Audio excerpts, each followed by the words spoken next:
টানা দুদিনের একরাশ উদ্বেগ উৎকণ্ঠা, অবশেষে খোঁজ মিলেছে প্রতিভাবান রাইফেল শুটার দময়ন্তী সেনের। এ বিষয়ে বিস্তারিত জানবো। ফোন লাইনে রয়েছেন আমাদের প্রতিনিধি অর্পণ সিংহ। অর্পণ, কোথা থেকে উদ্ধার করা হলো দময়ন্তী সেনকে এবং ঠিক কিভাবে তিনি হারিয়ে গিয়েছিলেন, কি তথ্য উঠে আসছে? দেখো, যেটা জানা গেল যে ওই রাইফেল শুটার প্রতিভাবান তিনি কিন্তু হাওড়ারই যে রামকৃষ্ণপুর ঘাট রয়েছে সেইখানে গঙ্গার ঘাট থেকে তাকে কিন্তু পাওয়া যায়। এবং যেটা পরিবার সূত্রের খবর যে প্রথমে সকালবেলায় ভোরবেলার দিকে তাকে অর্থাৎ তার বাড়ির লোককে ফোন করে, ওখানকারই আশপাশের যারা মানুষজন দেখতে পেয়েছিলেন এবং তারপরে বাড়ির লোক খবর পেয়েই তারা কিন্তু আসেন, বাবা এবং তার মা এবং পরিবারের আরো অন্যান্যরাও।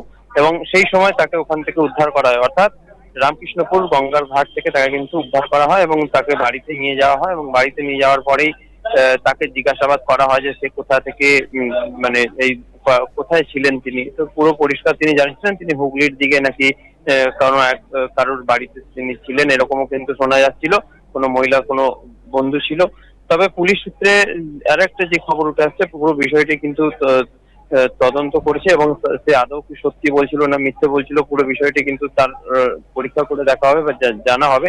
এবং এখনো পর্যন্ত এই বিষয়ে যেটা ডিসি সেন্ট্রাল তিনি কিন্তু পরিষ্কারভাবে জানিয়ে দিয়েছেন যে কোনো মনোমালিন্য হয়েছিল বাড়ির লোকজনের সঙ্গে, সেই কারণে কিন্তু তিনি চলে গেছিলেন, এটা কিন্তু প্রাথমিকভাবে অনুমান করা হয়েছে। তবে পুরো বিষয়টি কিন্তু তদন্ত করছে এবং আজ তাকে কিন্তু আদালতে কিন্তু পেশ করা হয়েছে।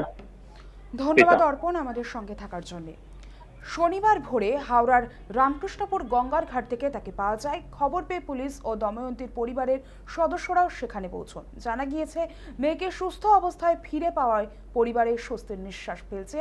প্রাথমিক তদন্তে উঠে এসেছে, পড়াশোনা ও অনুশীলনের চাপ সামলাতে গিয়ে পরিবারের সঙ্গে মনোমালিন্যের জেরেই বাড়ি ছেড়ে বেরিয়ে গিয়েছিল দময়ন্তী। পুলিশ সূত্রে খবর, বাড়ি ছাড়ার পর দময়ন্তী কোথায় ছিল এবং এই ঘটনার পিছনে অন্য কোনো কারণ রয়েছে কিনা তা খতিয়ে দেখা হচ্ছে। আপাতত পুরো বিষয়টি তদন্ত করে দেখছে পুলিশ প্রশাসন। এরপর তাকে হাওড়া আদালতে পেশ করা হবে।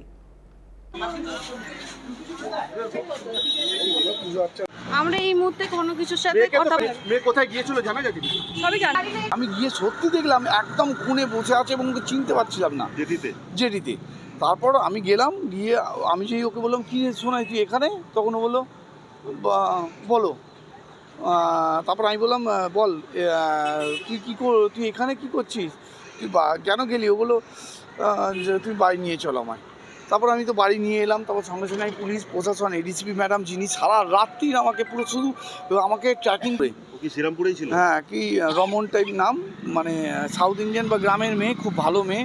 তাকে খেতেও দিয়েছিল। হ্যাঁ, বন্ধু নয়, একদম স্টেশনেও পরিচয় হয়েছে। ও কাঁদছিল দেখে, বা কাঁদছিল না, ও মনে হয় ওকে যখন জিজ্ঞেস করেছে যে তোমার বাড়ি কোথায়, ও তখন মনে হয় একটু কেঁদে ফেলেছে। তখন ও পরিচয় দিয়েছে আমি এই। তারপরেই হাওড়া স্টেশনেই আলাপ হয়েছে? না, শ্রীরামপুর স্টেশনে ওর সাথে আলাপ হয়েছে। ওই সিসি ফুটেজে আমার ম্যাডাম পাঠিয়েছে। হাওড়া স্টেশন থেকে শ্রীরামপুরে নেমেছিল। বহু লোকেরা তাকে মাহেশের রথের সামনে দেখেছে এবং মেয়েও বললো হ্যাঁ মাহেশের রথের সামনে আমি অনেকক্ষণ ছিলাম, আমি শুধু হেঁটেছি, মানে রাস্তার পর রাস্তা আমি হেঁটেছি। বলুন, পড়াশোনার সাথে খেলা, কারণ 8-9 ঘন্টা প্র্যাকটিস করে। এবার ও ওখান থেকে ভেবে ফেলেছে হয়তো আমি সেইভাবে 100% দিতে পারছি না, কিন্তু খেলা, ফ্যাশন ডিজাইনিং এগুলো হচ্ছে ওর খুব প্রিয় জিনিস। কোনোভাবে আমার মনে হচ্ছে যে ও হয়তো ব্যালেন্স করতে পারিনি, বা ওর স্ট্রেস নেয়নি, বা দুদিন ফ্রি হতে গেছে, ফ্রিটা আমাকে বলতে পারিনি।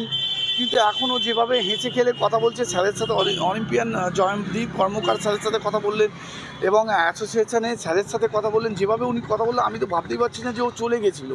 ও বলছে আমি এখন খেলতে চাই, বাবা আমাকে কীভাবে খেলাও।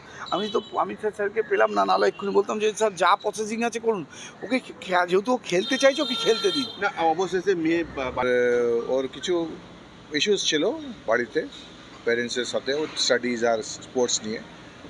এর বেশি আমরা বলতে চাই না, ওর জন্য বেরিয়ে গেছিলো। We are very happy that she has been recovered. আর ও ফিরে এসছে, সশরীরে ফিরে এসছে, সুস্থ আছে। কোথায় ছিল স্যার কিছু বলেছে? আছে, বিভিন্ন জায়গায় ছিল, সেগুলো আমরা ভেরিফাই করছি। ঠিক আছে। ও প্যারেন্টস কিছু বললে? হ্যাঁ, ওর প্যারেন্টসের আছেন, ওর প্যারেন্টসের সাথে আছেন এখন। ওনাকে এখন কোর্টে প্রডিউস করা হবে। ঠিক আছে। কোথা থেকে পাওয়া গেল? ফিরে এসছে আবার।